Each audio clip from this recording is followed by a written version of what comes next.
Imagine you're 11 years old again. Your old neighbor claims to have a surprise for you. That's super weird, but your mom seems to like him, so you wander into his lab where he presents 3 Pokemon and tells you to choose one. His annoying grandson is trying to ruin the moment and hurry you along, but you ignore him and ponder the best choice. Regardless of who you select, the final evolution probably influences your decision. But what if they never evolved? Stagnation is one of the primary criticisms of the Pokemon games. It's like I was given this Bulbasaur 30 years ago and it remains a friggin' Bulbasaur. I still love you though. So I went back to the beginning and I played every single mainline Pokemon game to see just how much the series has evolved. Because if the games themselves were a Pokemon, how much have they really leveled up? We're using this Bulbasaur to find out.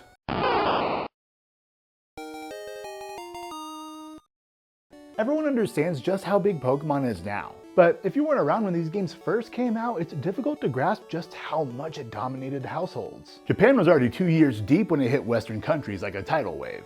Parents everywhere were quick to dismiss it as a fad. But with the release of the games, followed by the anime and the TCG, Pokemon became an obsession to kids all across the globe and went on to become the highest grossing media franchise in entertainment history. And it all started here. Pokemon Red is one of the most important games to me personally. It introduced me to RPGs, and it was the first game I sunk over 100 hours into. Just wandering around Kanto is a core memory of mine. But what really elevated these games into a worldwide phenomenon is the social aspect. Pokemon ruled Recess, with kids gathering to discuss what cards they pulled, how terrible of a trainer Ash Ketchum is, and to just share their knowledge of the games. It was a unique bonding experience that created a community that would work together to discover rare Pokemon, inform others what level they evolve at, and bugging that one kid whose parents actually loved him enough to buy him a link cable, so that way you can evolve your Haunter. Trading was an important part of the game and why Game Freak has always made 2 different versions of the game. But this widespread socialization led to an unexpected result. The most well-known glitch in gaming history. The original Pokédex has 151 total Pokémon, with only 150 of them being obtainable across both games. We encounter Mewtwo in the postgame, but if he is number 2, where's number 1? Journal entries found in the game confirm the presence of Mew, but nobody knew where to find it. The absence of Mew became this mythical thing that sparked an endless amount of rumors about his whereabouts. It seemed like every day there was a new rumor on how to find it, and in a time where things weren't as easily searchable online, every rumor seemed plausible. This resulted in all sorts of glitches being discovered, and it revealed just how patchwork the code is for these games. The fact that these games were so easily breakable by a bunch of children who are just trying to complete their Pokédex contributes to its charm though. They work great if you follow the script, but the relentless hunt for Mew ended up making gaming history.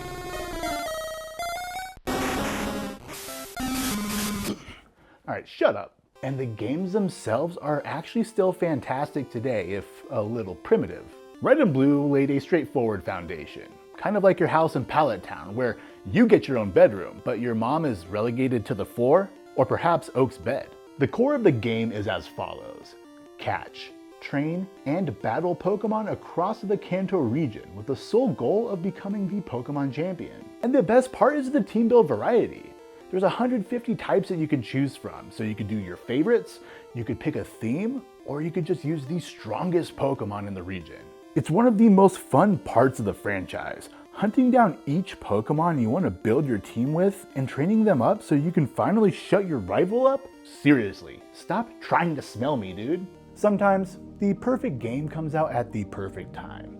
And even though subsequent Pokemon games are more polished than Red and Blue, the magic that these captured in 1998 is really difficult to describe unless you were there to experience it. The closest comparison that I can come up with is when Pokemon Go united the world in the summer of 2016. But in 1998, this felt like the beginning of something big. Like that moment you step out of Oak's lab with your brand new level 5 Pokemon and you have no idea what it would eventually become.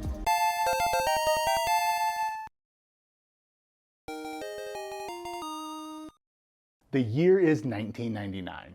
Kids everywhere were eagerly anticipating Pokémon the first movie. They were demanding Burger King every night just to collect those gold cards. Pokemania was in full swing at this point, and alongside all of that came Pokemon Yellow.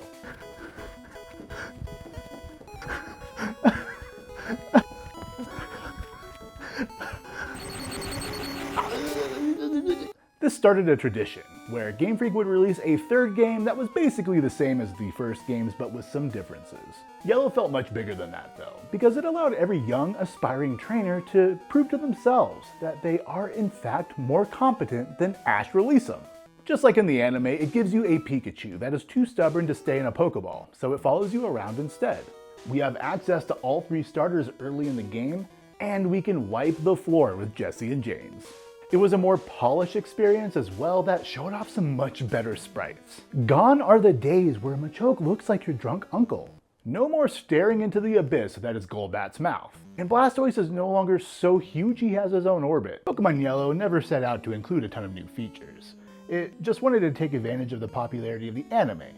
However, it did quietly introduce a very basic version of the happiness mechanic, which would go on to play a larger role in future games. Pikachu responds to your interactions with expressions that judge you on your abilities as a trainer, and it helps hammer home that these are your companions and you should treat them as such. Or you can just drown it in potions at full health like I did. Despite how much time I put into Red, I was there day 1 when Yellow came out, and I still had a lot of fun running through this game then and now. Oh, you didn't knock. It has a ton of charm to it, and it became a great way to experience the first generation if you got into Pokemon a little bit later. Now, shoo, you did make an appointment. It is largely the same game as Red and Blue, but it took an already fun and familiar game, aligned it more with the anime, and that made it feel like a different adventure, even though it really wasn't. Plus, it gave us a way to access all 3 starters without trading, and that was a big deal at the time. For these reasons, this is enough for Bulbasaur to hit level 7, where he learns his first type-specific move and gains his own identity. Just a year later, Pokemon was still going strong. I sold my first edition Charizard to my local card shop for $75, and grown-up me will curse that 11-year-old moron until the day I die. But at least I had the money to buy Pokemon Silver. And it was epic.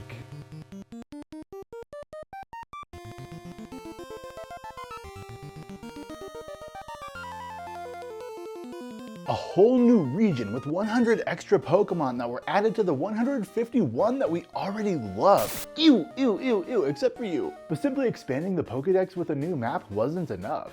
They added 2 new types, along with items that your Pokemon could hold, which balanced the game significantly. They hit us with a real-time day-night cycle that meant specific Pokemon can only be found or evolve during certain times of day. On top of that, they had adorable little baby Pokemon you could only obtain through breeding, which was another entirely new mechanic that invited a bunch of competitive trainers to force their superpowered monsters to bang each other relentlessly to get hyper-specific attributes. And if you're lucky, you'll get a shiny version, another new addition. Game Freak crammed all sorts of new features into Gold and Silver, which is why they are still considered one of the biggest steps up in the franchise. They added so much, while iterating on the things people loved about Red and Blue. Remember that happiness mechanic from Yellow? Well, now it's a full-blown requirement to evolve these Pokemon. When I get Eevee, my priority shifts to spoiling it rotten so I can get one of these guys. And if you are forgetful like me, this little icon letting me know I caught something was an Arceus send. The experience bar now tracks your progress to the next level. Certain trainers will give you their number, and they help with finding rare Pokemon. They sometimes give out useful items, and they even offer rematches. That meant trainers weren't just minor encounters you pummel once and then move on. They are given a larger role in our journey, even if Ralph Fisher called me over 45 times since giving him my number. Ralph, I'm sorry dude, but I just don't care about Quillfish. And your Goldeen is too weak for me to waste my time on. Plus, I'm like 10, man, this is getting really weird. It genuinely felt like Game Freak cared about the audience it was curating. The world of Pokemon was still in its infancy, and everything they were adding to it made it feel like this idyllic world that 11-year-old me constantly dreamed of living in. I loved exploring Johto, making Silver the second game I put over 100 hours into, and I did every possible thing I could do before I moved on to become Pokemon Champion. I just didn't want it to end. little did I know how much more the game would open up. It's finally time to face the Elite Four, so we head home and surf eastward until we reach land, where this guy hits us with some shocking news. This whole time we have been exploring Johto, and we didn't realize that Kanto was right next door. But then once we become champion and the credits roll, we're hit with an even bigger surprise. The post-game content is basically a whole second game. You explore Kanto, collect these same gym badges we did in previous games, and eventually face off against your character from Red and Blue in what is the single most climactic battle across any of these games. Suddenly, our efforts we went through in Gen 1 come back to haunt us. Our own character waits silently at the top of Mount Silver, staring into our soul, knowing damn well he's about to shock us with the highest level Pokemon we have faced. It was the perfect exclamation point to cap off these incredible games, and it remains one of the biggest surprises I have ever experienced in a video game. But after replaying this game after 25 plus years of nostalgia, there are two glaring weaknesses. They don't do nearly enough to show off the new Johto creatures until after you get to Kanto, and the leveling curve is straight booty. It feels as if the game was designed around a smaller team instead of the full 6, otherwise you risk having an underleveled team that will require a lot of grinding. I didn't actually get my Typhlosion until right before the Elite Four. The leveling is just atrocious, and it's by far the worst blunder these games made. Even with that being said, Gold and Silver are some of the best sequels of all time. The amount of content that Game Freak shoved into them is still impressive even over 25 years later. It set expectations so high that any post-game content in future Pokemon games will be seen as a letdown. The second generation was a true evolution that captured an incredible sense of adventure that I don't know if any other game can top. Which is why Bulbasaur doesn't just level up here, it evolves.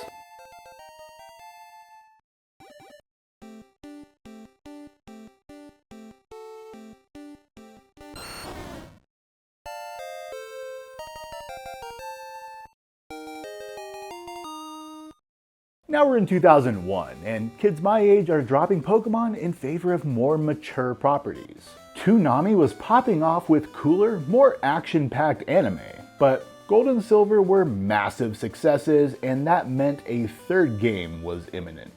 However, Crystal wasn't as different as Yellow was to Red and Blue. Instead, it focused on refining an already fantastic second generation. Probably the biggest and most important inclusion is that you can play as a girl now. From the very beginning, Pokemon was meant to appeal to anyone, so it always struck me as odd that it took 4 games to get this option. This was also the first game built specifically for the Game Boy Color, but nobody I knew was actually playing these games on the OG Game Boy anyway. On top of a new protagonist, we also saw little animations during battle, which kind of brought the Pokemon to life a little bit. Look at you wiggle your booty. These sound like very basic additions, and they are, but it kind of fleshed out the world they've been building, which was definitely a focus in Crystal. The primary storyline in the first 2 generations is basically the same thing. You outcompete your snot-nosed rival to become the Pokemon champion, and along the way you thwart Team Rocket's plans. Let's be real, Pokemon is not winning any awards for its storytelling, but Crystal did a fine job expanding its mythology using Unknown and the legendary beasts, who are not dogs. One inclusion that signaled an overall shift in the series was the addition of the Battle Tower. Battling is a core mechanic and one of the biggest reasons people play these games. Adding that extra area to test your merit as a trainer is something we'll see expanded upon a couple years later. It was a smart way to keep players engaged, even after they finish up the already lengthy postgame. But for the most part, Crystal is the same game as Gold and Silver. Crystal wasn't revolutionary, but it didn't need to be. It was polished, and it added some features to an already feature-rich game. The second generation evolved the series, and Crystal continued that upward trajectory with its small improvements.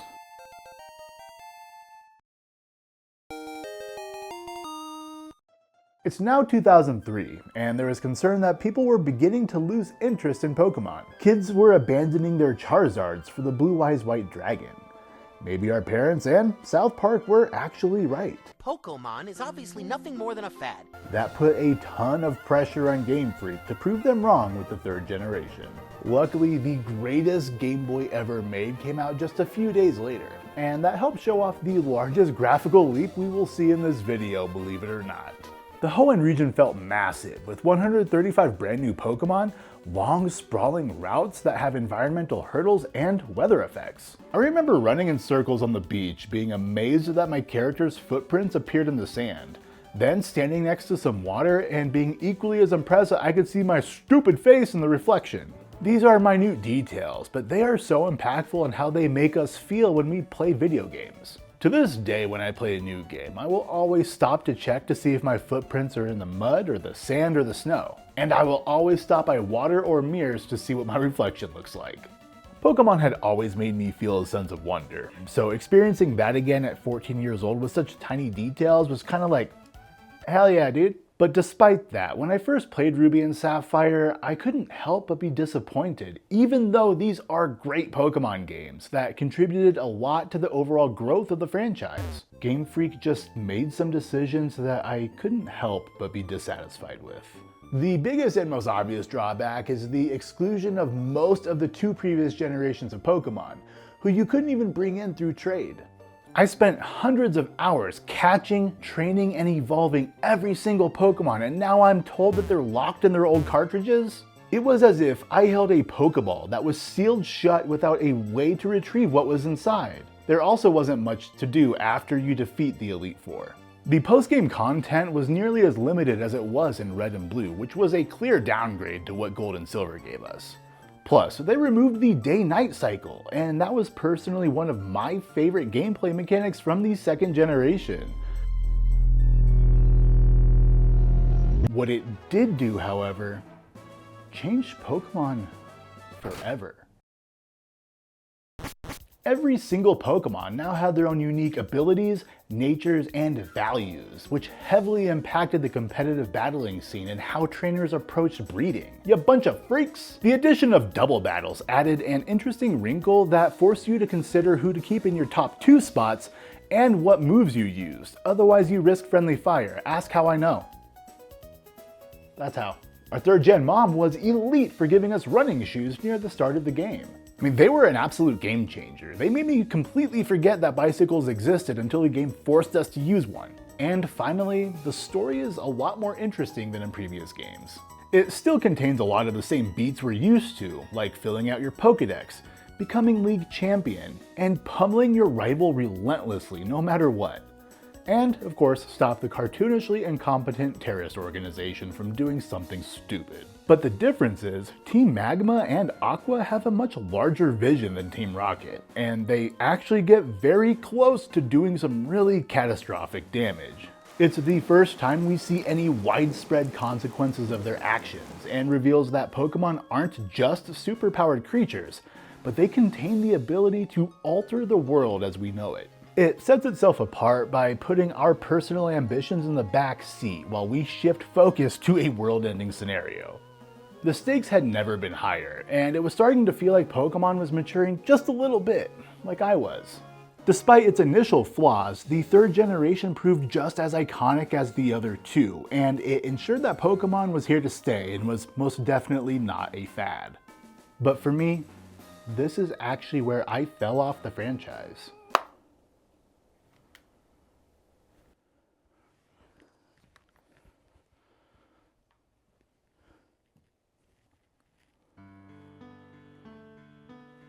I enjoyed the hell out of this entry regardless of my initial disappointment, but it just felt like I was starting to age out of the series. That's a major reason why I wanted to make this video. I wanted to play the games I missed and re-experience the early generations, not just to see how well they hold up and change over the years, but to relive my memories. These first few games are like time capsules into my life that bring back those moments where nothing else mattered. Like when I would sneak my Game Boy into bed and position the screen towards the crack of light coming from the hallway. Or bringing it into the car at night and using the lights from passing street lamps because God forbid you commit a felony by turning the light on inside of the car itself. Then the relief of finally having a backlit screen with the SP. It's these moments that made me fall in love with not just Pokemon, but gaming in general. It's the one hobby that has remained a constant in my life, and some of my favorite memories come from playing video games. But even as I drifted away from the series, Ruby and Sapphire changed Pokémon in ways that I didn't appreciate until now. They are fantastic Pokémon games that helped push the competitive battling scene forward and expanded the lore on just how important Pokémon are to this universe. On the surface, it may not seem like the formula changed much, but Game Freak implemented deeper systems that completely changed the metagame. They didn't feel as big and epic as Gold and Silver, but they fundamentally changed how Pokémon is played. That contributes a lot to the overall evolution of the series, giving Ivysaur a significant jump in levels up to 20.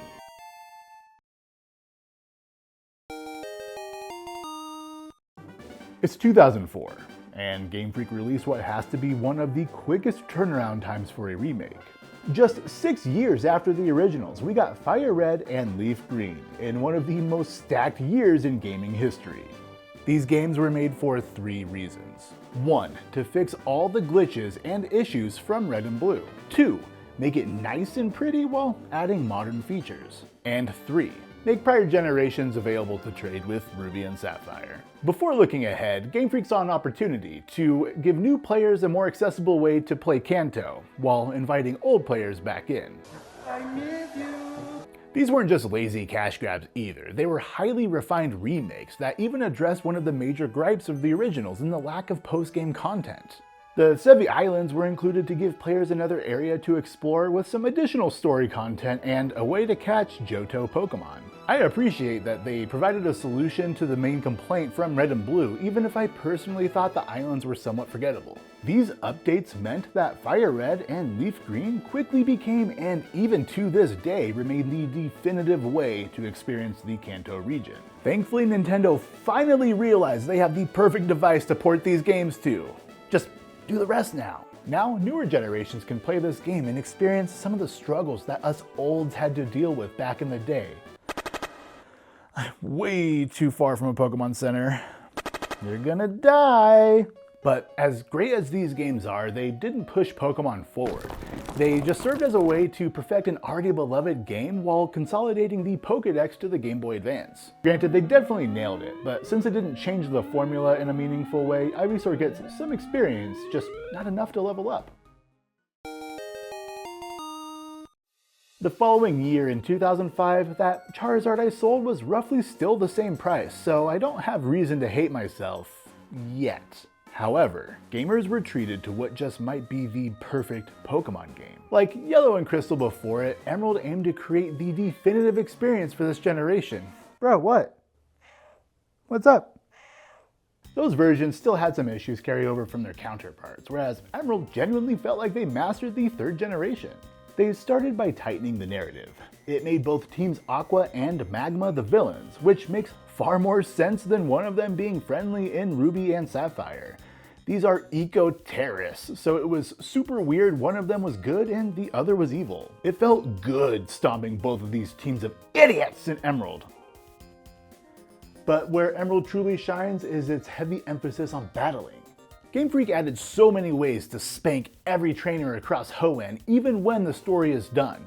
Rematching a bunch of trainers throughout Hoenn, going back through the gym leaders and the Elite Four with newer, stronger teams, the battle tents, the trainer hill, and of course the legendary battle frontier that is a whole massive endeavor on its own.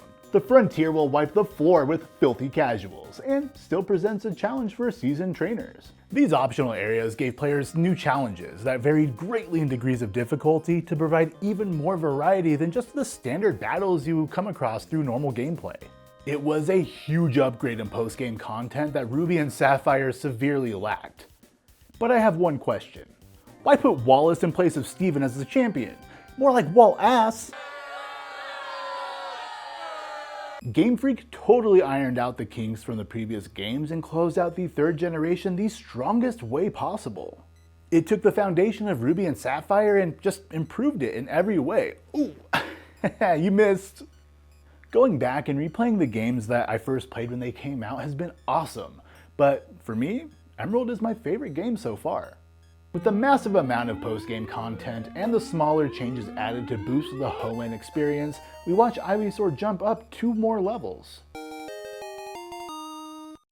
After another gap year, the 4th generation arrived on the Nintendo DS in 2007. Kids that grew up playing the original games were now legal adults, or close to it. And even though I owned a DS, I was too busy playing Halo or Gears of War to register that a new Pokemon game was even coming out. The DS was much more powerful than the Game Boy Advance, so the graphics got a boost and the second screen made menu navigation so much easier.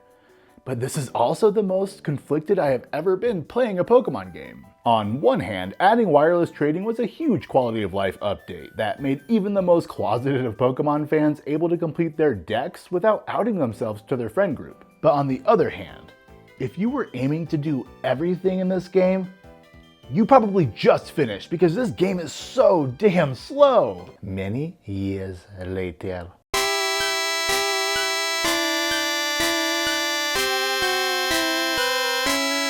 Running feels like it does in a dream, and surfing is nearly unbearable.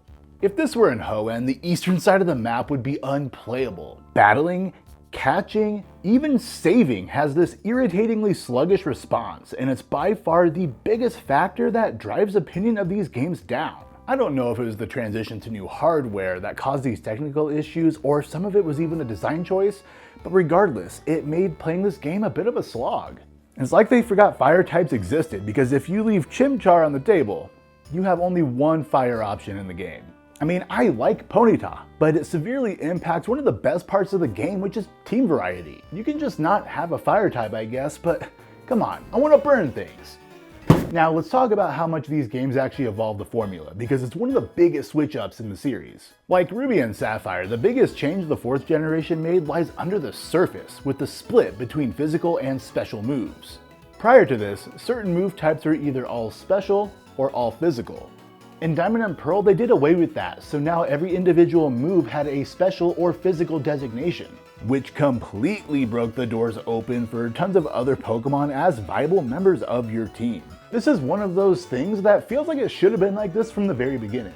This made those weirdo breeders even more obsessive about getting the exact traits they wanted, so they can maximize specific stats to fully utilize the change in movesets. It was a profoundly important change that further advanced the strategy hardcore Pokemon fans love. And personally, I still really enjoy these games despite the annoying technical issues. And Sinnoh is an awesome region that I had a ton of fun exploring. It brings out that sense of adventure that these games have been so good at. There are several locked areas that are only made available in the post-game, so we don't get a repeat of Ruby and Sapphire. They brought back the real-time day-night cycle, and even though it doesn't impact the game that much, I just love this feature for the immersion it brings. Lastly, one of my favorite parts of this game is how insanely goofy Team Galactic is. These fools are all dressed in the same silly way all the way down to their blue Lloyd Christmases. Team Galactic are effectively a cult, blindly following their leader out in the open. Citizens basically brush them off as minor annoyances, despite them just outright stealing Pokemon from people to try and accomplish their insane aspirations of wiping Sinnoh entirely. It's honestly pretty hilarious, and it's the first time in the series that I looked forward to their sections more than I did the gym battles. While Diamond and Pearl revolutionized combat in the series with the physical special split, the technical issues do drag the game down quite a bit, which prevents Ivysaur from seeing a more significant jump, but he still levels up by 3. It's now 2009. It's been nearly a decade since I sold my Charizard, and while 20-year-old me would appreciate an extra few $100s, I'm not majorly regretting my brash decision as a child yet. Meanwhile, Game Freak dropped Pokemon Platinum in March of that year, and out of all the previous third versions, this one in particular felt like it was needed the most. The 4th generation desperately required a revamp to speed the game up and update the Pokédex with more variety. And Platinum did exactly that while adding a few smaller things in the process. The most memorable addition is the inclusion of the Distortion World in a genuinely cool area that kind of messes with that top-down view that we are used to operating in. Well, I'll see you there.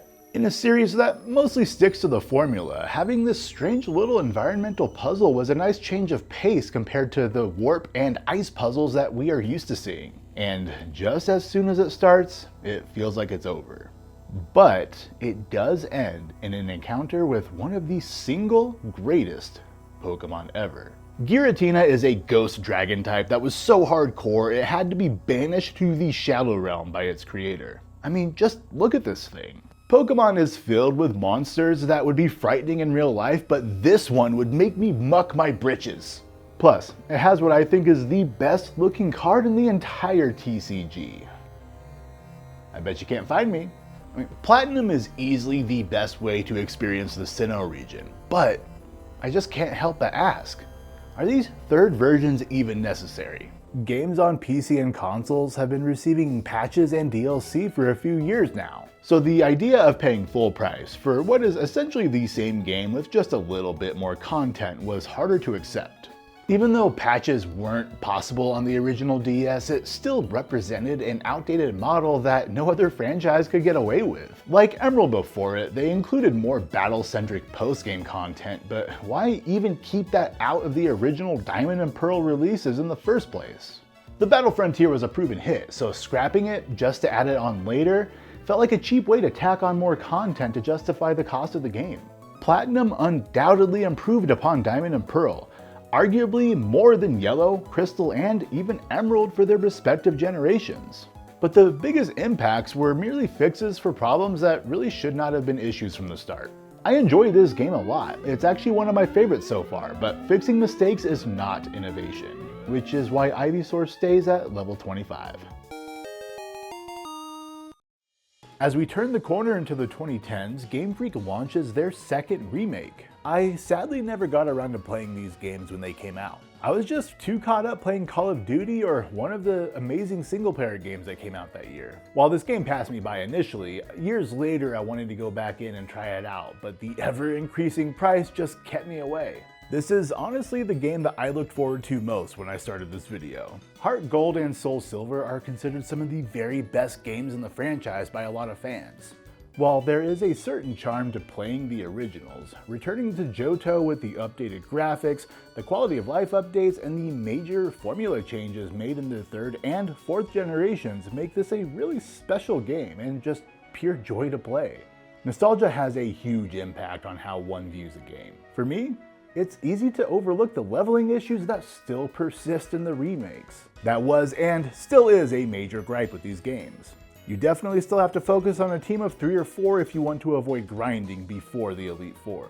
Then, as you gather badges, the design choice to focus so much on Kanto Pokemon becomes a little confusing. You battle 23 Pokemon across 8 gyms, and only 4 of those are from Johto. It's a strange decision to maintain this aspect from the originals when Game Freak very easily could have updated that. So if they kept all that, then what did they actually change?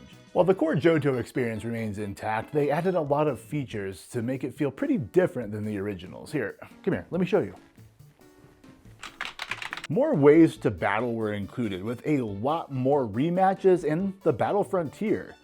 But the greatest thing is that every single Pokemon can follow you around the map. The one thing that made Yellow stand out so much was Pikachu being visible in the overworld. So finally seeing that feature return 11 years later with every Pokemon was a welcome one. Plus, I love the idea of some of these Pokemon following us around. Oh, and Eevee, that's so cute. Don't mind him. There is a giant blue alligator the size of Yao Ming following around a 10-year-old, yet Team Rocket still wants to try me with their weak-ass Rattatas. Seriously, dude? Game Freak also tried something a little different with the inclusion of a device called the Pokewalker. It's a pedometer you could transfer a Pokemon to and level up just by walking around in real life. That meant the Pokewalker interacted with the games in a manner that made them feel more immersive. I think it was a fun idea to try something a little different, and it also helps with the leveling issues the game has. While I can't have a giant blue alligator follow me around in real life, I can take him with me in a way, and I think that's pretty neat. These games feel like the gold standard in the series so far. They modernized another beloved entry and added a ton more content to a game that already has a lot to begin with. They may not have addressed the fair criticisms from the originals, but the additions help make up for that. Simply put, playing this game just makes me happy. It's a reminder of why this franchise is so special. The act of discovering, catching, and training your team and getting involved with the local mysteries is such a blast. Any Pokemon game can be someone's favorite, just like how any Pokemon can be someone's favorite. I mean, even Bruxish here has fans, or maybe one somewhere.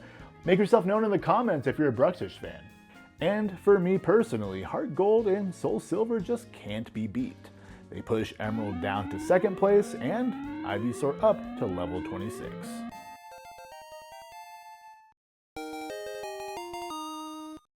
By 2011, Pokemon had been around for 15 years. Nintendo was set to release their next handheld console, which actually wouldn't see a dedicated Pokemon game for another 2 years. We've seen Game Freak make various changes over the generations, so how could they possibly keep things fresh? Well, they start over.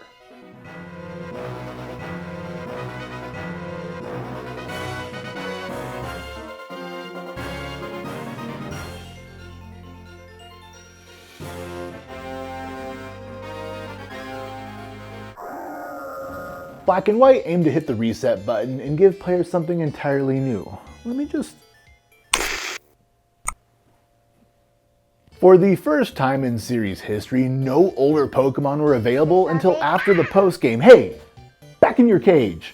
They threw us into a foreign region, which is no longer based on a Japanese province, and had us learn a whole new Pokedex. That caused a big uproar among Pokemon veterans, who felt scorned for simply wanting to use their old favorites. This was a non-factor for me in my playthrough though, because after playing through the previous 10 games back to back, it was so refreshing not seeing Coughing and Zubat all the time. I was happy to use completely different Pokemon, but if we know anything about human nature, it's that taking away our comforts is generally not received well. Hold up. Where is my goddamn apple empanada? This led to a lot of backlash that likely convinced Game Freak to pander to nostalgia in future generations. The funny thing is though, that the Pokedex in Black and White parallels the Kanto Pokedex in quite a few ways. Despite that, the game was panned for having some of the worst designs in the series so far.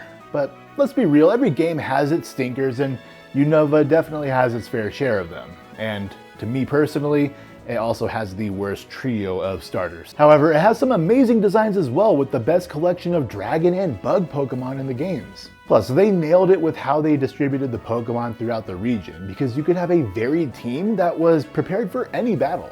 While these games have gotten a whole lot more love in recent years, the cardinal sin of locking familiar Pokemon behind 20 plus hours of gameplay was enough to make people opt out. And that made this the lowest selling new generation of games, which to be fair is still a ridiculous number of sales, but compared to previous generations, it was enough for Game Freak to take notice. Unfortunately, this reaction changed the trajectory of the series, even though Black and White are top tier games. They made so many significant changes that had Generation 5 feeling fresh. Oh my god, what is that? The speed of battles is amped up significantly, which is a far cry from what Diamond and Pearl gave us. The quick and frenetic pace is punctuated by the fully animated sprites. Then there's the triple and rotation battles, which add variance to the already fantastic battle system. Unfortunately, we see those drop off after Generation 5, and it's something that we will see quite often with Game Freak and their removal of well-liked features. This is the first game that made TMs reusable, which was long overdue by this point. HMs are still present, but they aren't a constant requirement, making HM slaves a thing of the past. There's hidden abilities, well-themed gyms, seasonal changes that actually impact the environment and Pokemon available, and outside of the version-exclusive Pokemon, there were some more significant differences between Black and White that provided slightly distinct experiences. They made a lot of changes, big and small, and outside of the new Pokedex, none were as impactful as the change to the experience system and the actually engaging storyline. In previous Pokemon games, there was usually some kind of grinding or the utilization of the experience share to level up some weaker team members. Here, the experience was changed to a scaled system that would provide more or less experience depending on the level gap.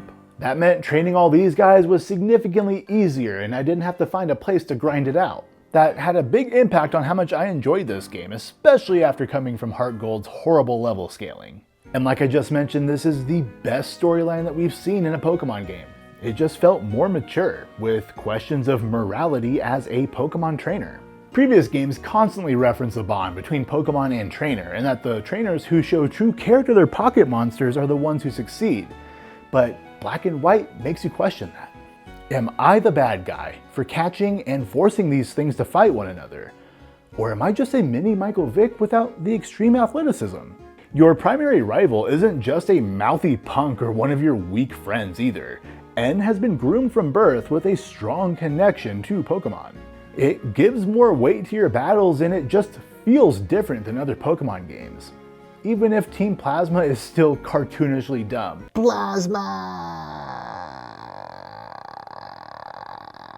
It's actually difficult for me to come up with real criticisms of this game after playing it for the first time. I guess the linear nature can be a detractor for some, but for me, I didn't really mind that. There are also quite a lot of Pokemon that don't evolve until the 40 or 50 level range, and that can be quite annoying if you are dead set on using them. These are pretty minor complaints though, and I might actually surprise a lot of people here, especially after I just said HeartGold and SoulSilver can't be beat, because it can. Black and White has overtaken them as my new favorite Pokemon game. Going into this video, I fully expected nostalgia to win out, but I just really appreciate how Game Freak approached the 5th generation. They added and changed so much to make these games feel unique while still maintaining that classic charm the Pokemon games are known for. It's enough to make it my new favorite and push Ivysaur all the way up to level 32 in the most significant jump since the 2nd generation. It was the first true evolution of the series since Gold and Silver.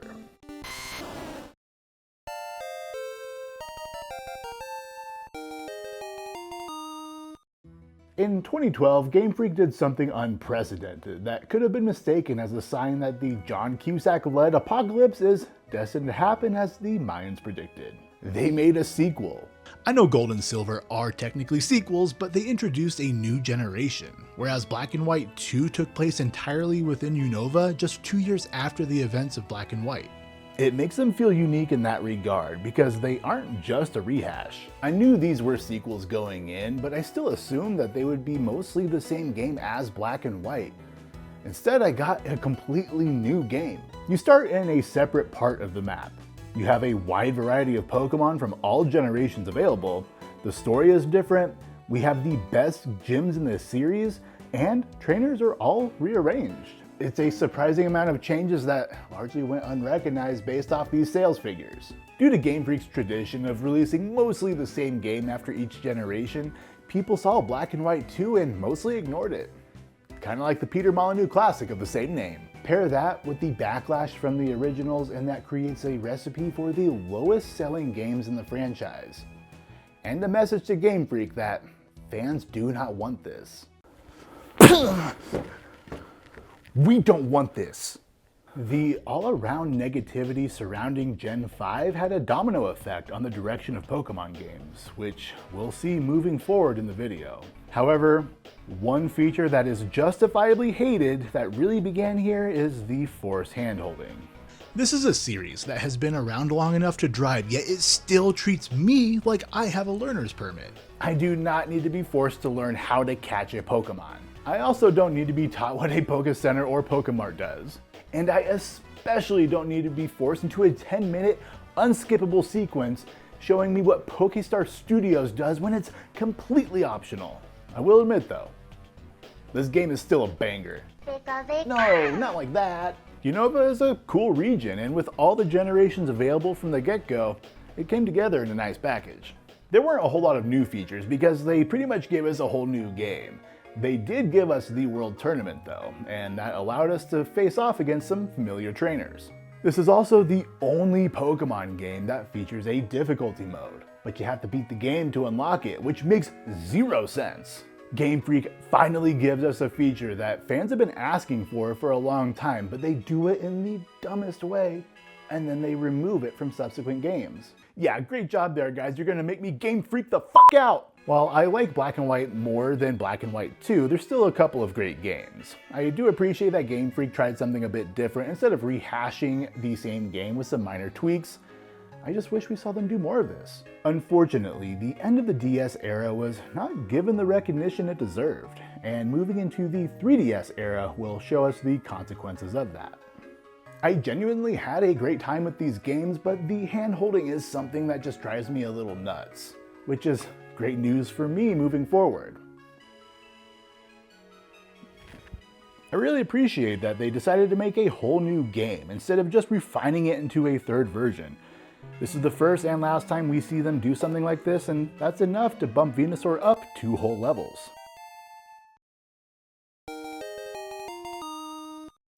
Black and White and its sequels were commercial disappointments. So in 2013, Game Freak took a hard turn into nostalgia, while finally bringing the mainline series into 3D on the now 2.5-year-old 3DS. Right off the bat, I want to say I mostly enjoyed my time with these games. X and Y have a large and diverse Pokédex, so there are plenty of options to choose from, and the new Pokémon they introduced are generally pretty great.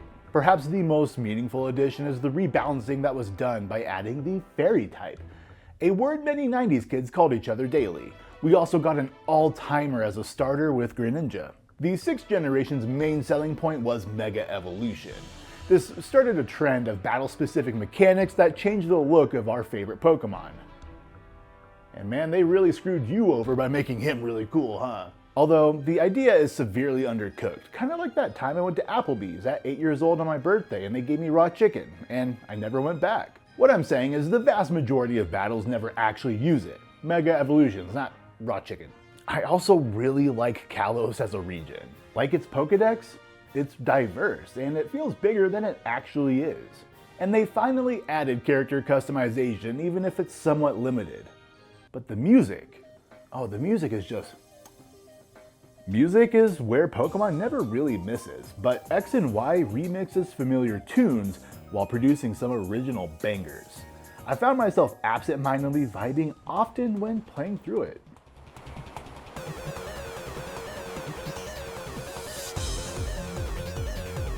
However, the good that this game does is outweighed by what it does poorly. Look, I'm a sucker for nostalgia. I've been leaning into it in this video, but X and Y, they cram it down our cram holes hard.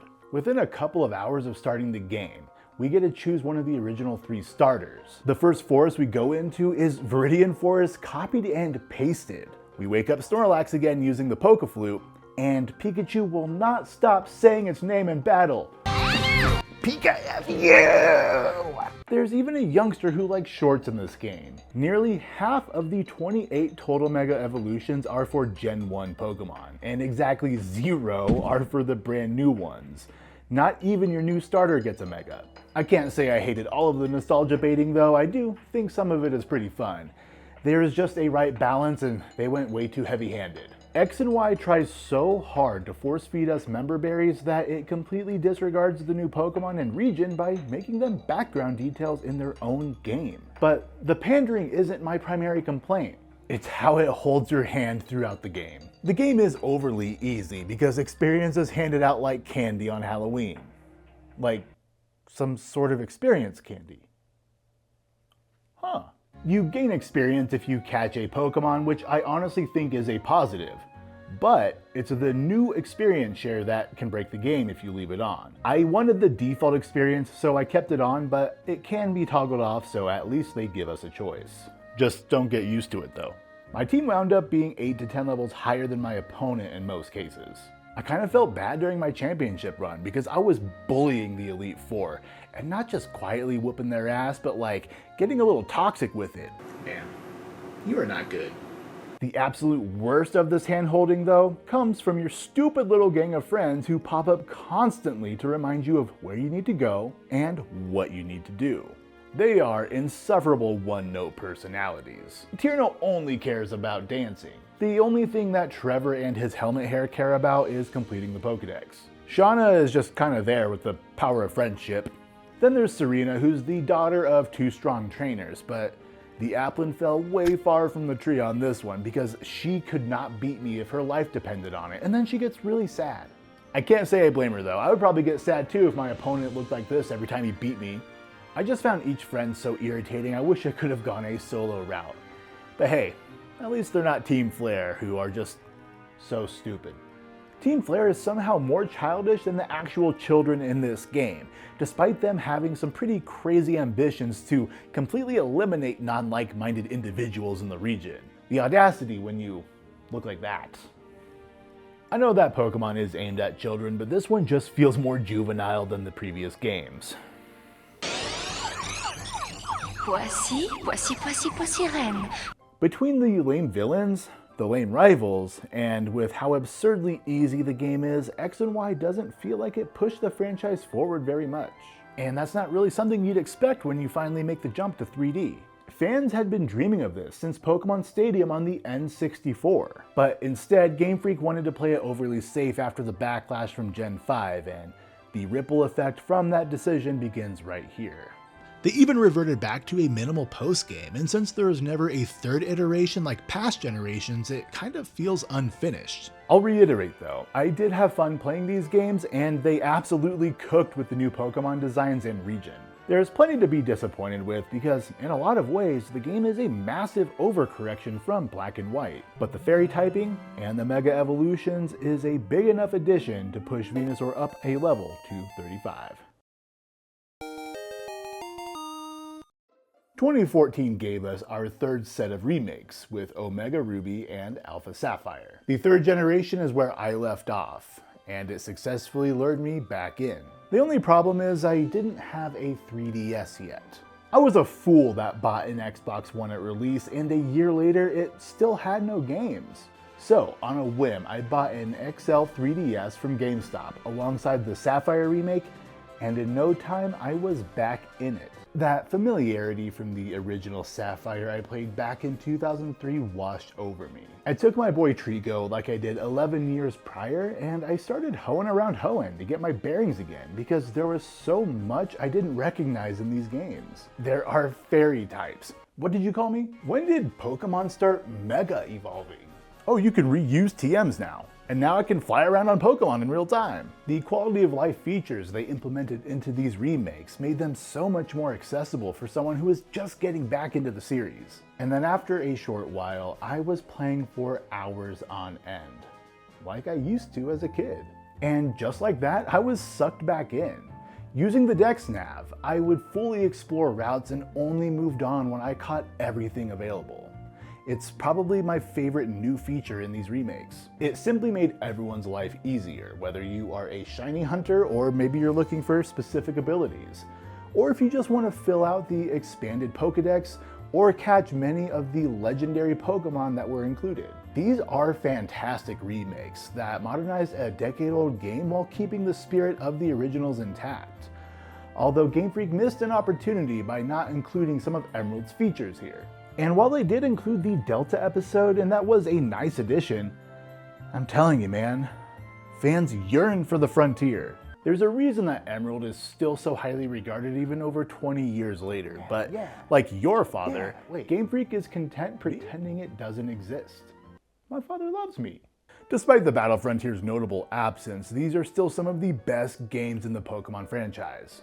The care that went into Omega Ruby and Alpha Sapphire is enough to bump Venusaur up a level to 36, where its fellow starters would be hitting their final evolution.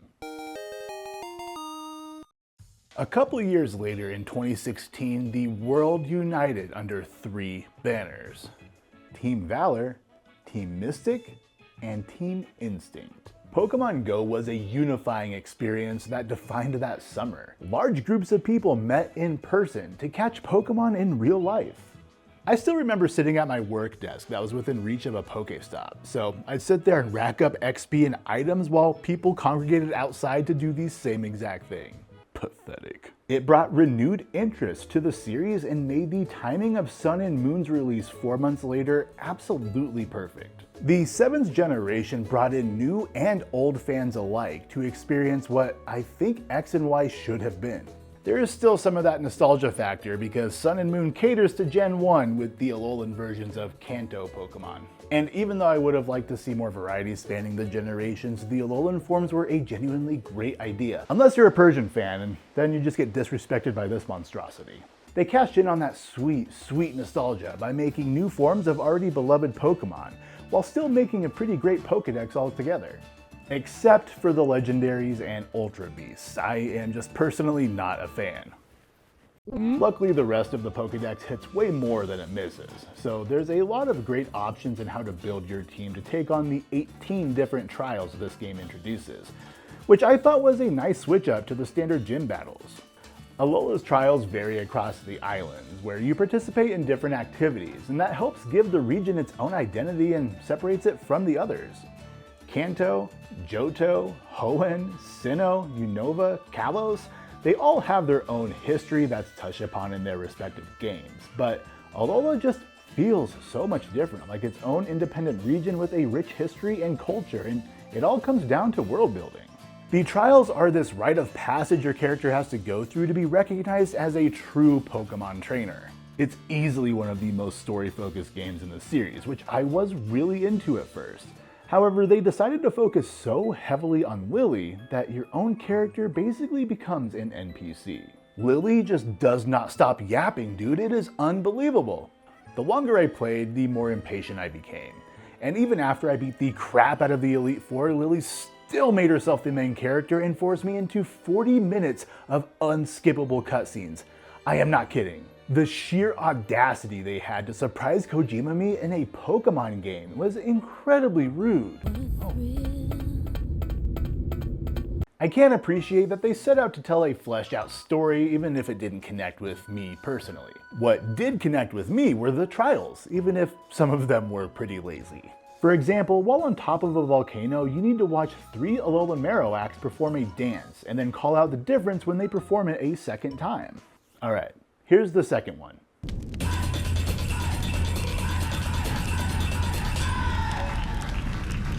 I'll give you 5 seconds to spot the change. What do you mean? There's a guy in the picture now. No, that was a distraction. I bet you didn't even see that Cubone in the background crying at the sight of its dead dancing mother, did you? It's in these moments that I wish these games had a difficulty option off rip. I know that they're primarily aimed at children, but for a long-running franchise like this one, that also means a significant portion of its player base are adults. Having to find difficulty options that introduces harder puzzles and battles would alleviate a major complaint these games have been getting even 10 years after this particular game's release. Game Freak ignores their fan base and just does their own thing, and then any significant changes they do make come off as low effort. They replaced the well-liked Mega Evolutions and they gave us the boring Z moves. HMs were finally removed, and that is easily the most welcome change they made. That meant no HM slaves, and it allowed for a fully customizable team without having to worry about dedicating that slot. However, it was definitely long overdue. But my biggest complaint that makes me enjoy this game significantly less is that it doesn't feel like I'm on a journey. It's like I'm more on a guided tour.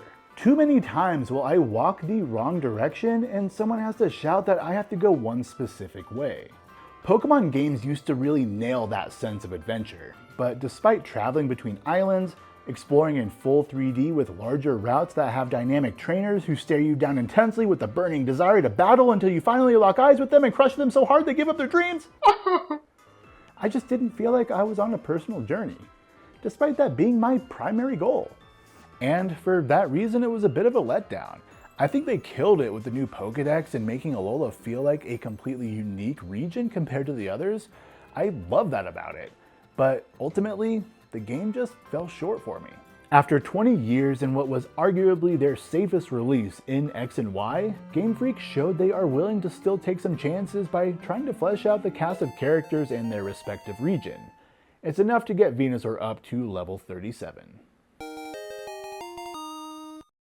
By 2017, the revitalization of the franchise not only increased game sales, but interest in Pokemon cards started to go up as well. This naturally led to an uptick in price to that first edition Charizard I once had. But unless it was a PSA 10, the value wasn't enough to drown my sorrows yet. This year also gave us Ultra Sun and Ultra Moon, and the final return of the third version that nobody asked for. Wait, so let me get this straight. Game Freak released sequels to Black and White, then they skipped a new entry in the 6th generation entirely, only to come back and rehash Sun and Moon? Yeah, and the worst part is the 3DS was capable of distributing DLC, so instead of going that route, they elected to just rehash Sun and Moon not just once, but with 2 different versions. So like previous third iterations, it's basically the same game. Yeah, that's what I just said. Why are you making me repeat myself? This is already a long-ass video. These games have a larger focus on the Ultra Beasts, thus their titles. But depending on who you ask, these may be the lesser versions if they enjoyed the story from Sun and Moon. And as far as my thoughts go, I don't think they needed to make this game at all. I've been playing a lot of Pokemon, but these 2 games back to back with Hal and Lily interrupting me every single chance they get with some crap I don't care about was getting really grating. I'm minding my own business walking through a route when Lily tells me she feels useless. I'm out here searching for specific Pokemon to build my team with, but I have to put that on hold because guess what? She lost Cosmog again. He's right there. He's right there. Just put him in the duffel bag. I'm transferring to a different island and she has to monologue about the clothes she's wearing. I get to a new city and I can barely get 5 steps in before Hal cuts me off to tell me about how much food he's about to crush. I just want to focus on my own thing, but everywhere I turn, I am getting dragged in other directions over and over and over and over. It was at this point I was definitely feeling some burnout. So I took a break. I played some Forza Horizon 6, shout out Bowie Knife 99 for keeping me humble. I also got a nice mix of Uncharted and Hitman while cosplaying as James Bond. And I enjoyed some jolly cooperation with my wife in Lego Batman. And with that, I was feeling refreshed and ready to start the final leg of this video. But first we have to check on Venusaur. Yeah, as I thought. He remains unchanged because Ultra Sun and Moon just didn't add anything to the franchise. So Venusaur stays at level 37.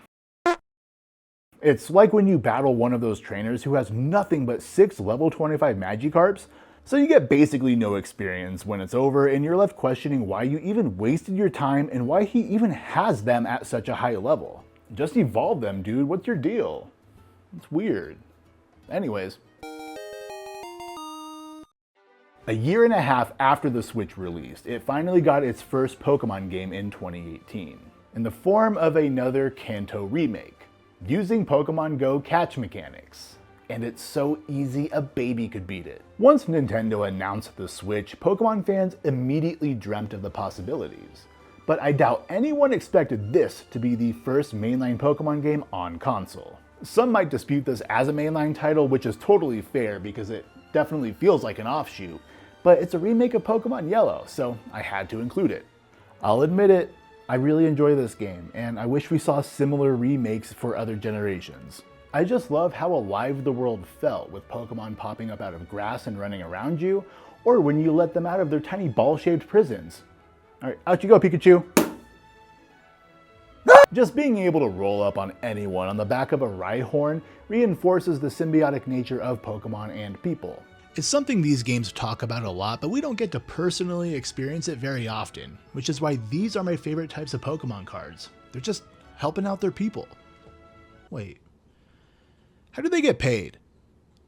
Is my house built from Machoke slave labor? It's a genuinely cute game that also looks fantastic. It's somehow the best looking Pokemon game for the Switch, despite being the first one made for the console.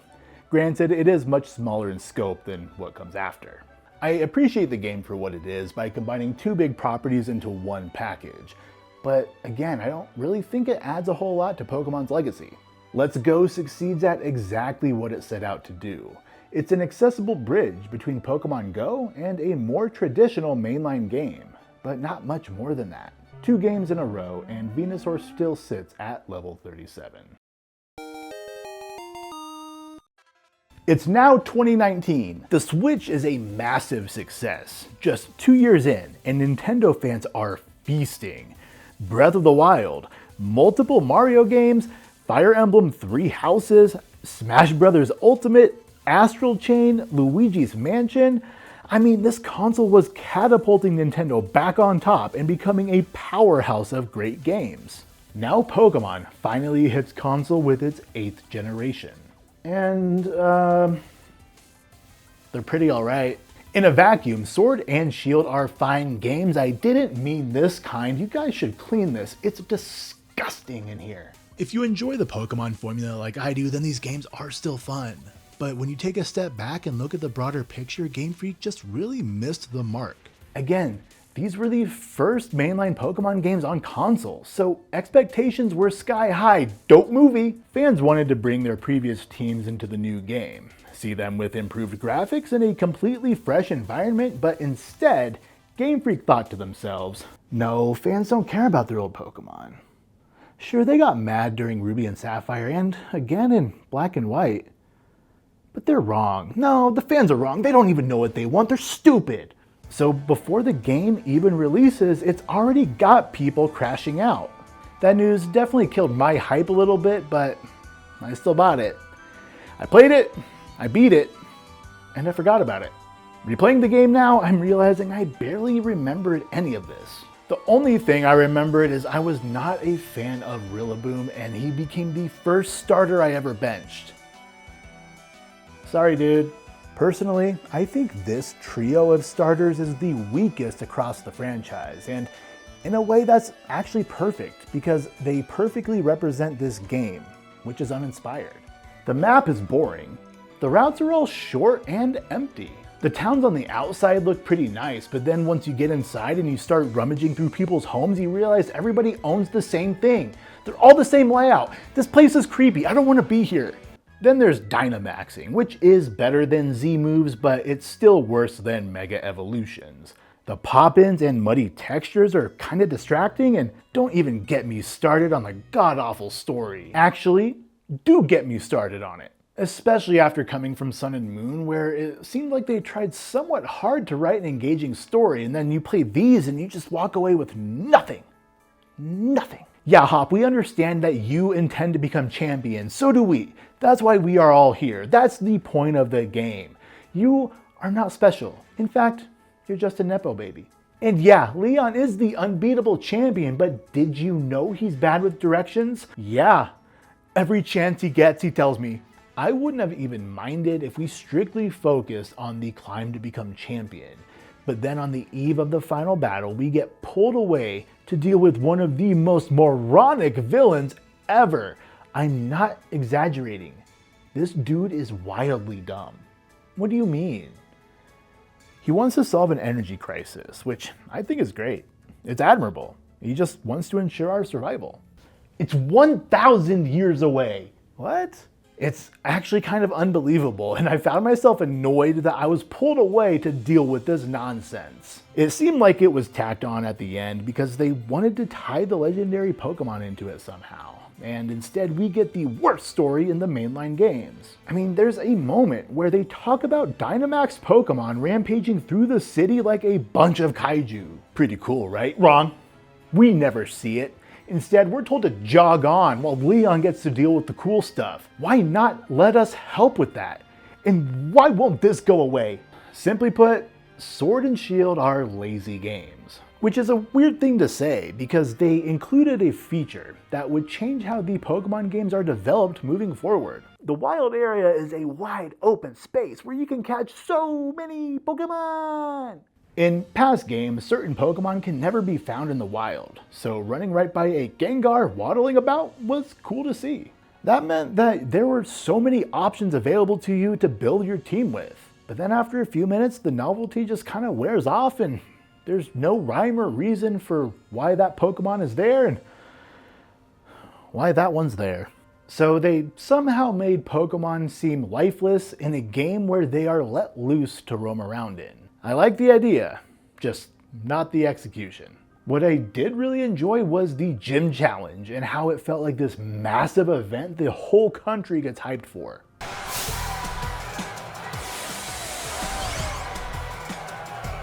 It's one of those quirks that makes me like Galar, but it's just too bad the rest of it is undercooked. Don't take me to Applebee's again. Unfortunately, it just feels like this game got rushed, which is wild because it took them 2.5 years to bring us a new generation for the Switch. Game Freak had an opportunity to deliver something amazing. Instead, we got a serviceable but lazy game. At least they figured out how to give us DLC. If it wasn't for the wild area, Venusaur would continue to sit at level 37, but its inclusion was a tester for what's to come. So the experience gained is just enough to get him up to level 38. 2 years later, the Switch saw its next game. But in 2021, Pokemania reached new, embarrassing heights. They do not have a limit on Pokemon, so we will be getting all of this stuff for sure. It's all sold out, bro! Pokemon card values skyrocketed, and that brought the absolute worst into the hobby. And now, I am most definitely cursing my past self for selling my Charizard for a measly $75. Down it, chug it, let's go!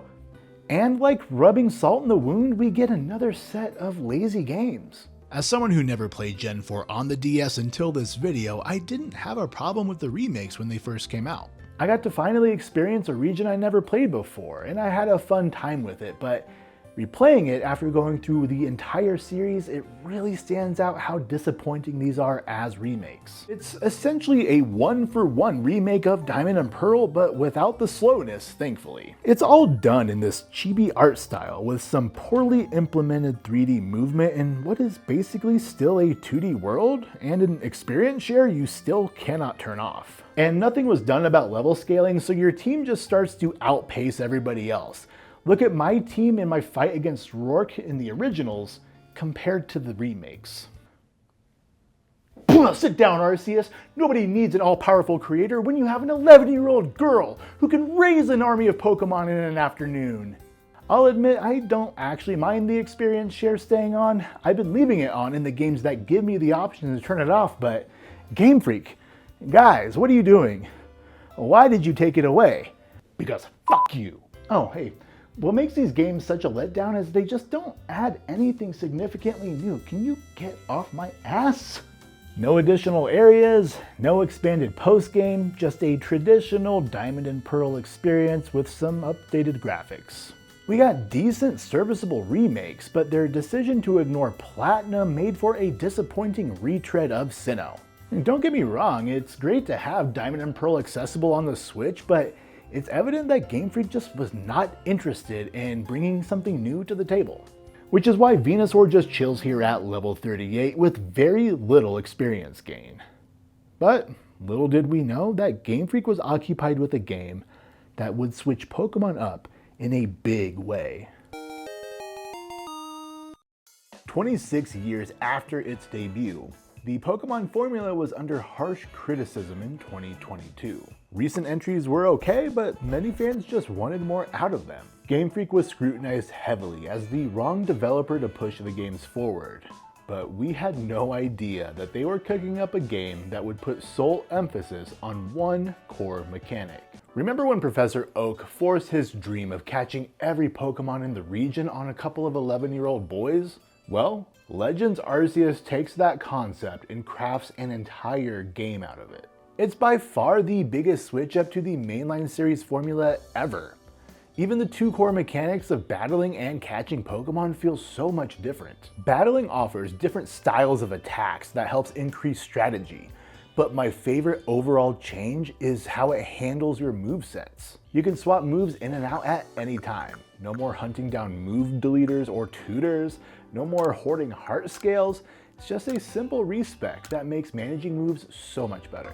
The majority of the game is focused on wild encounters, and even though trainer battles still exist, they're just crap at their jobs and have to use cheater tactics to try and win.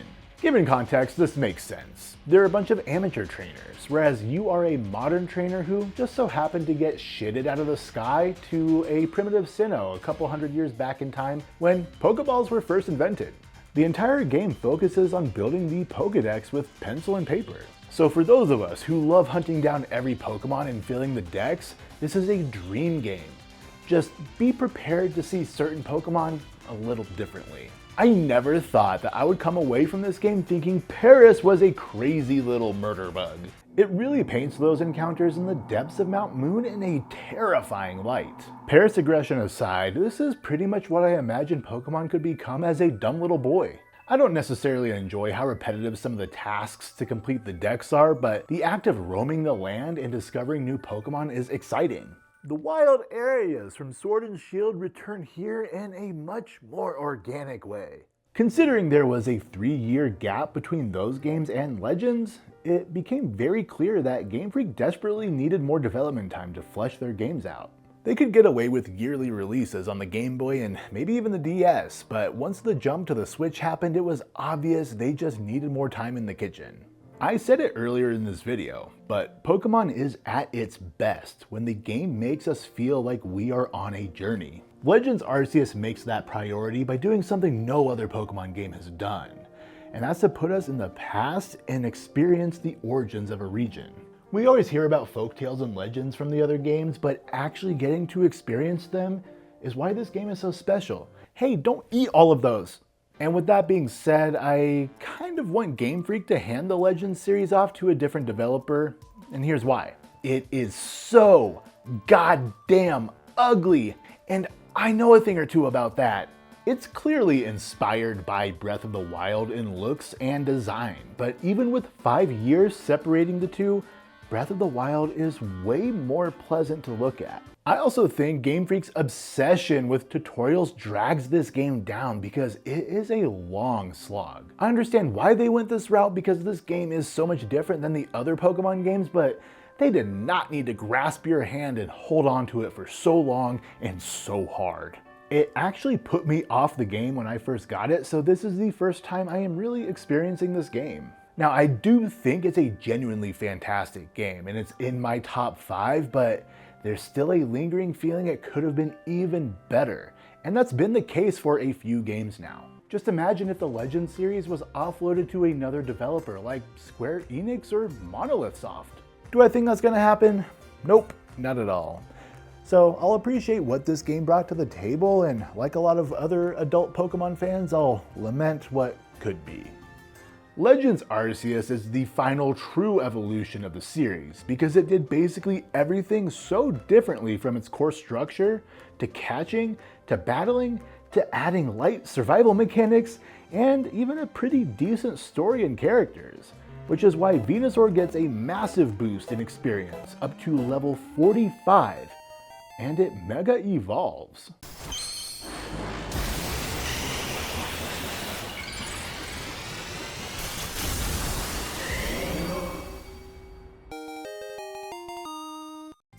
We're still in 2022 and something happens that we have never seen before. 2 mainline Pokemon games dropped the same year. However, the goodwill they earned from Legends Arceus is immediately lost with the disastrous launch of Scarlet and Violet, which is why I'm playing this on the Switch too. I didn't play these on release, but from what I saw, the technical issues were inconsistent across all consoles. From minor graphical hiccups to full-on crashes that made pushing through till the end a test of patience. It's unfortunate that they released these games in such a horrid state.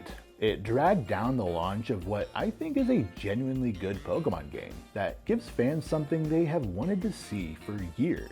The biggest change to the formula is a true open world, but it takes some time to get into it because Game Freak just can't help themselves. They have to include that long-ass tutorial. Eventually, you are tossed into Paldea and given 3 separate tasks: the Gym Challenge, defeat Team Star, and the Titan Pokemon Quest.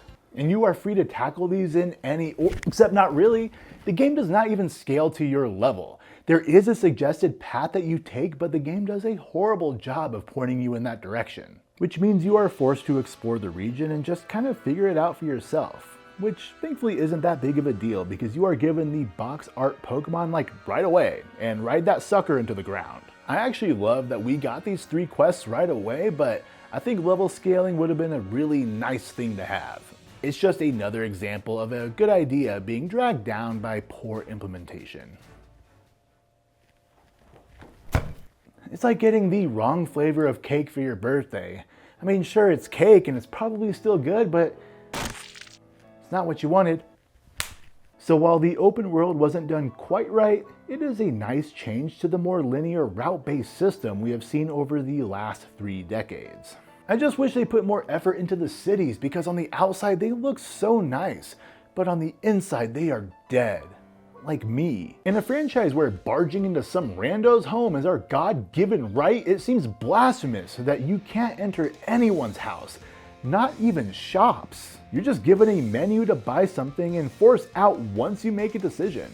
So we get an open world that is absolutely littered with trainers and Pokemon, but as soon as we reach civilization, the exact opposite happens? Make it make sense. And fix the terrible battle cam.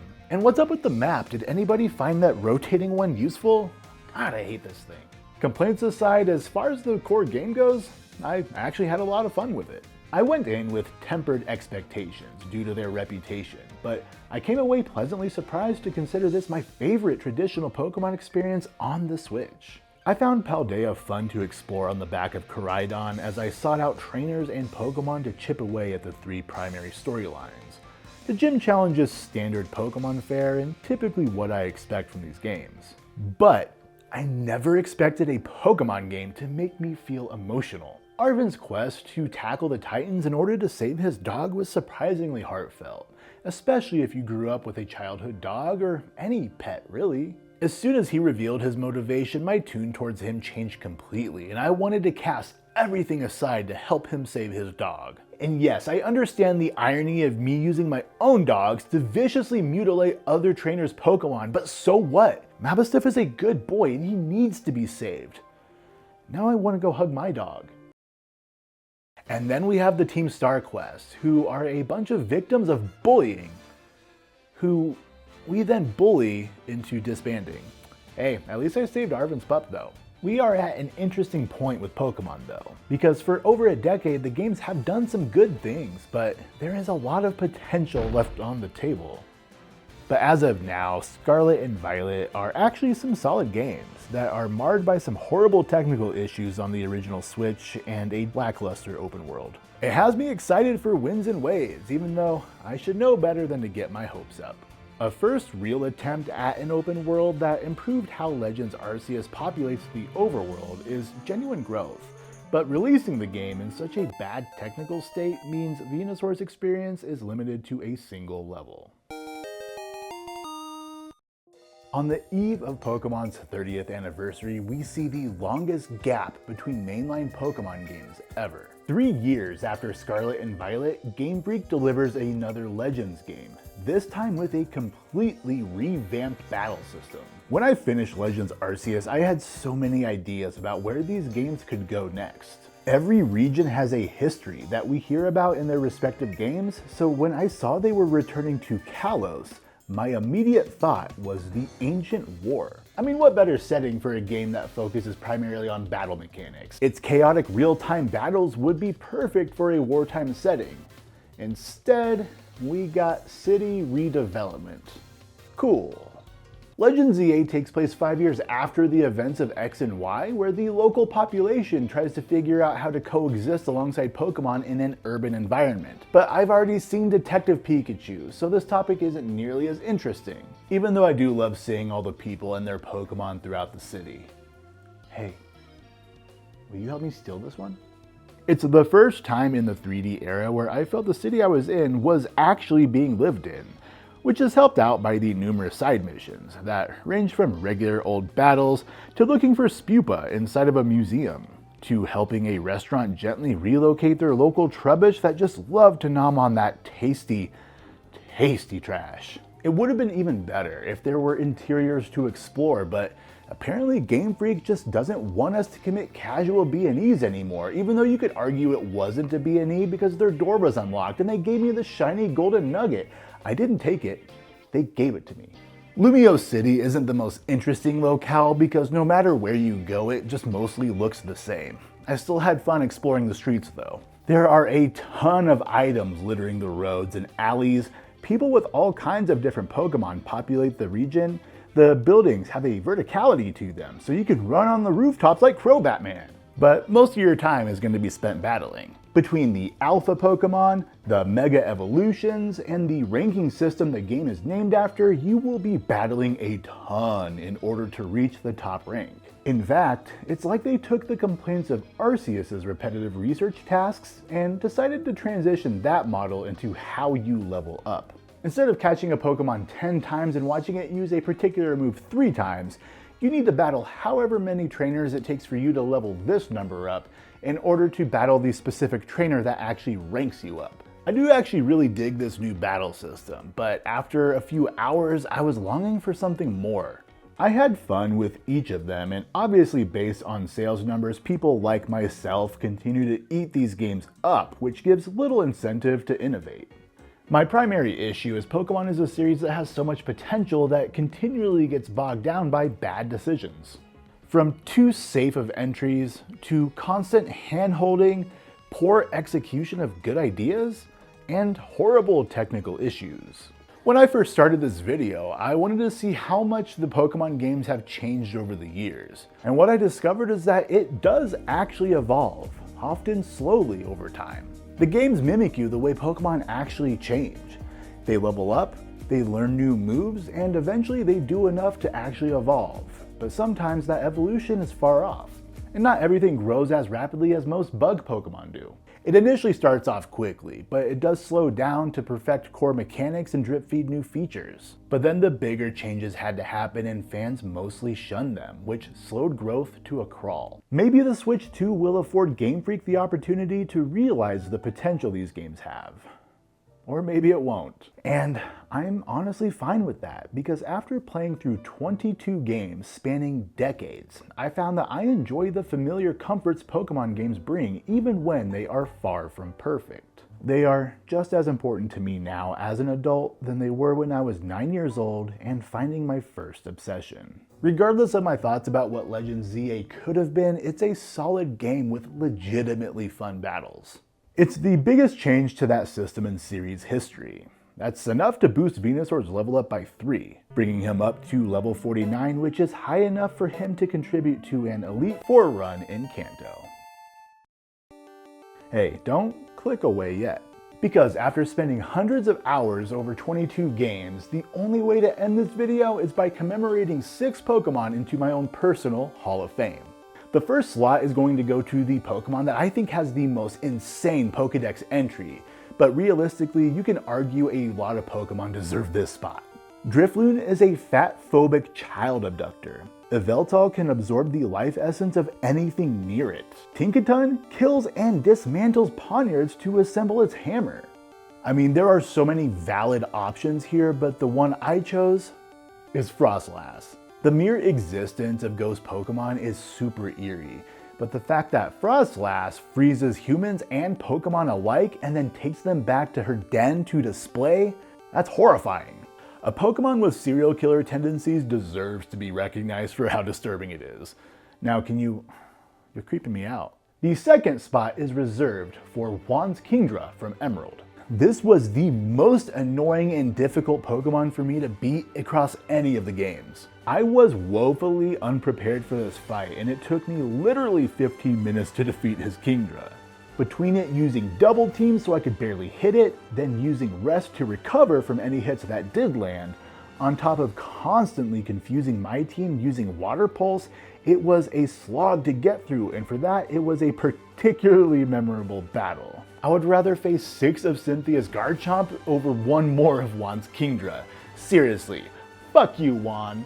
The third spot goes to the Pokemon that I face the most frequently. I saw this thing so many times, especially in the earlier games. Thankfully, as more generations released, I got a break from its constant presence.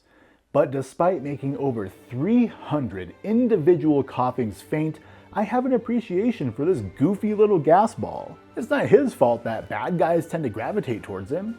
He's just a little guy. Now my personal MVP takes the 4th spot. This is a Pokemon that was an absolute ace, and it brought me victory every time it was called upon. This was actually super close though, and we have to go all the way back to Pokemon Red. Jolteon and Nidoking both deserve this spot honestly, but Jolteon has the edge after its performance facing the Elite Four, where it took down 9 of the 26 total Pokemon versus Nidoking's 7. And it could have done even more against Lorelei, but Venusaur's contributions knocked Jolteon's number down a bit. The 5th spot goes to the mascot of my favorite game. I fully expected my nostalgia to win out here with Charizard, Lugia, or maybe even Rayquaza nabbing the spot. I definitely did not expect to finish this video with Gen 5 coming out as my favorite. But man, Black and White are just so good. I really hope to see a remake in the next few years, and will pray to Arceus that is not treated like Diamond and Pearl's remakes. And since I personally played Black, that means Reshiram is the inductee. Finally, who else but Venusaur will take the last spot? We started this video wondering if Bulbasaur would even evolve, and now look at him. We watched him grow throughout the length of the video, so it's only fitting that this big flower toad goes into the Hall of Fame to end this video. Bulbasaur was my first starter back in 1998, and that's why I chose it to represent the growth of these games. I had no idea how big this franchise would get back then, and how much it would grow beyond just these games. Pokemon hasn't always evolved as much as I've wanted over the years, but that's okay, because somewhere along the way, I did. And that about does it. That was a super long video that took me months to finish. So if you're still here, thank you so much for sticking around, and just make sure to type "this was trubbish" in the comment section so I know that you're a real one. Now, I'm going to go cry as I think about how much money I potentially lost out on because 11-year-old me just needed that $75 26 years ago.